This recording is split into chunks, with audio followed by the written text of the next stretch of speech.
The mail did not surprise me. It is overdue. I know it.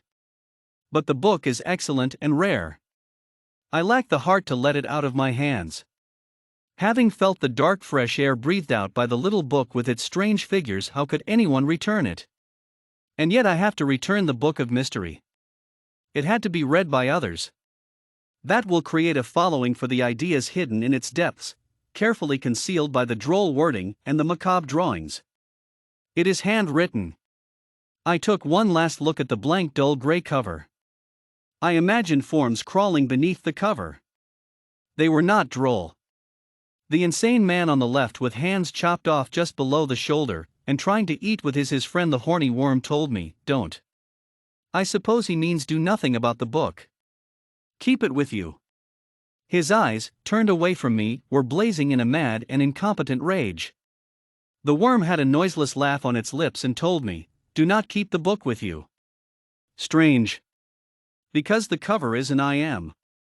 Certain about this, the cover is a blank crazy gray with no drawings. But I must return the little book. It is not meant to be read by one person alone. The unknown author had gone to great lengths to produce the gem. The gory chapters called for a wide audience. I tucked the book into my jute carry bag and started out on the mission. Once you set out, you have to complete your mission. The mission to return a book written in a language I can decipher, embellished with drawings that seem to have a mysterious life. Drawings of an unimaginable life. I closed and locked my room. As I started to walk, a weak sound from the room caught my ears. The door is open with the panes still moving. I am sure I locked it, but now I have to lock it again. But again a creaking, and again the open door. After one more attempt at preserving my castle, I walked away, the door flapping like giant wings behind my back. Let it be. What cannot be done is best ignored, right? Agreed? A hand in my pocket, and I knew I will have to walk the miles to the library. The small sanctuary of books. And creatures like me. Today, I am rather lucky. No vehicle knocked me down. Yet. No truck tried to run over me. No, I am not clumsy. On the road, I am the most careful person you can imagine.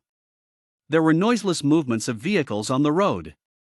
I must have been listening to those strange hissings, which must be the reason I missed the loose stone resting right in front of me until my foot went two ways and I sat down on the dry road. The youth on the bike nearly skidded onto my back, himself falling down in the attempt to save me. I did not wait to listen to all the marvelous swear words that poured out of his mustached mouth. Where are you off to, kid? Wherever you want to go to, hurry. You don't have much time left, said the book. I kept my silence intact. The boy raced past me, his finger raised in insult just before the truck coming the wrong way crushed his hairy skull with a crack like a tiny shot. I am in a hurry. And I warned you, kid. Don't blame me for your brain whitening the tar. The guy who finally pitied me enough to give me a lift only wanted me to play with him while he drove and kindly told me to drink it all up. Tastes like raw egg. But the guy dropped me off near the supermarket, and the library is just a stone throw from there as the road fled the other way. Don't blame the supermarket, it is a store pretending to be a supermarket. It stood there in shame over its name. This book will help you too, friend, to rise above your station and hold your head up before Walmart. The fog landed suddenly and heavily. It covered my eyes with a blackish white foam smelling of ozone. A rain cloud on the road. I saw the silent golden serrations inside the dark matter and the pictures in my book wobbling around me. There in the distance was insane armless man-eater.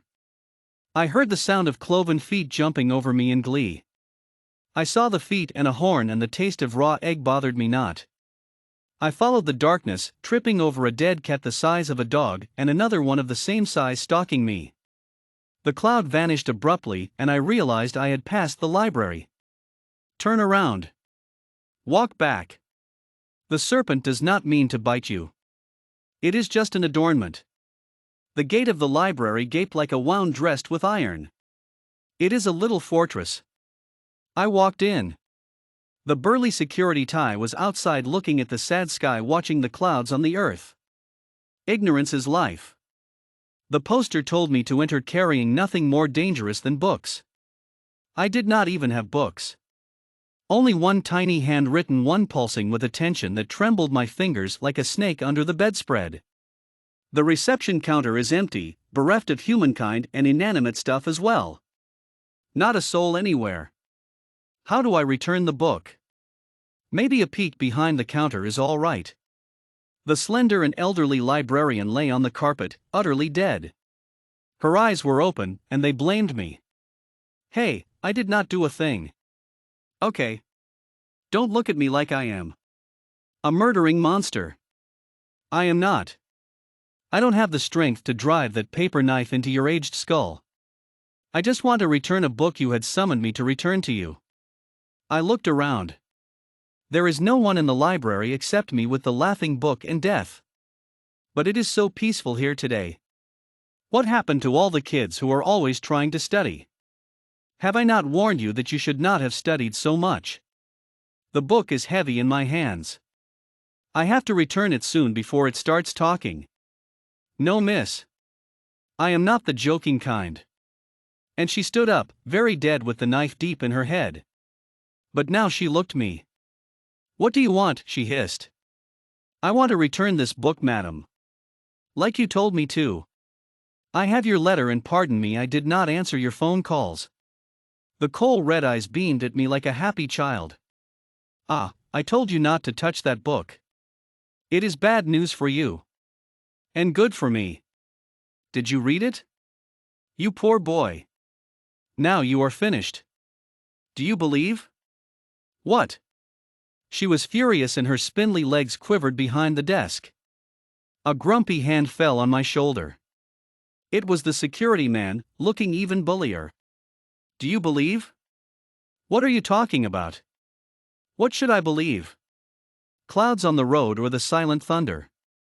Or the armless guy trying to eat me up? I am not a snack. The silence in the empty library became terrible. Let go, I told the burly man, and he broke into pieces and lay on the floor like a worthless ceramic. I will clear that up after I return the book. And that is a job for her, your supervisor. But I cannot do that, said the lanky lady with the knife in her forehead and a trickle of blood dripping onto her hawky nose. I heard her voice although her mouth was closed. You should have returned the book on time instead of pickling it. Now I have to punish you. Should I pull off your arms or pluck your stupid eyes? That will teach you to be prompt. I am sure you did not even read the book, you fag of humanity, miserable creature. You have no idea who wrote that book.